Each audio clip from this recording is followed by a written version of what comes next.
Telugu flame YouTube channel ఇప్పుడే subscribe చేసుకోండి. ETV ప్రేక్షకుల ముందుకు మరో సరికొత్త సీరియల్ వచ్చేస్తోంది. ప్రస్తుతం ఈటీవీలో టెలికాస్ట్ అవుతున్న మా అత్త బంగారం సీరియల్ మరికొన్ని రోజుల్లో వీడ్కోలు పలకనుంది. అయితే మరో సరికొత్త సీరియల్ రాబోతున్నట్లు గెస్ ది న్యూ సీరియల్ అంటూ ఇన్స్టాలో ఈటీవీ ఒక పోస్ట్ ని చేశారు. ఆ పోస్ట్ ప్రకారం చూస్తే రాబోతున్న సీరియల్ ఝాన్సీ అని క్లియర్ గా తెలుస్తోంది. ఝాన్సీ అనే టైటిల్ తో సరికొత్త సీరియల్ ఈటీవీ ప్రేక్షకుల ముందుకు రాబోతోంది. గతంలో మనం చెప్పుకున్న కొత్త సీరియల్స్ లిస్ట్ లో ఈ ఝాన్సీ కూడా ఉంది.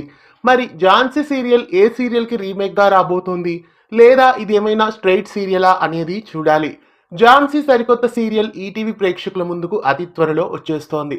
మరి ఈ సీరియల్ ని 1 గంట స్లాట్ లో మా అత్త బంగారంకి రీప్లేస్మెంట్ గా వేసే ఛాన్సెస్ ఉన్నాయేమో చూడాలి. ఝాన్సీ సరికొత్త సీరియల్ ఈటీవీలో రావడం మీకెలా అనిపిస్తోంది? ఈ సీరియల్ కోసం మీలో ఎంతమంది ఆసక్తిగా ఎదురు చూస్తున్నారో కామెంట్స్ లో తెలియజేయండి. ఇలాంటి మరెన్నో అప్డేట్స్ కోసం ఛానల్ ని సబ్స్క్రైబ్ చేసి గంట కొట్టేయండి. తెలుగు ఫ్లేమ్ యూట్యూబ్ ఛానల్ ఇప్పుడే సబ్స్క్రైబ్ చేసుకోండి.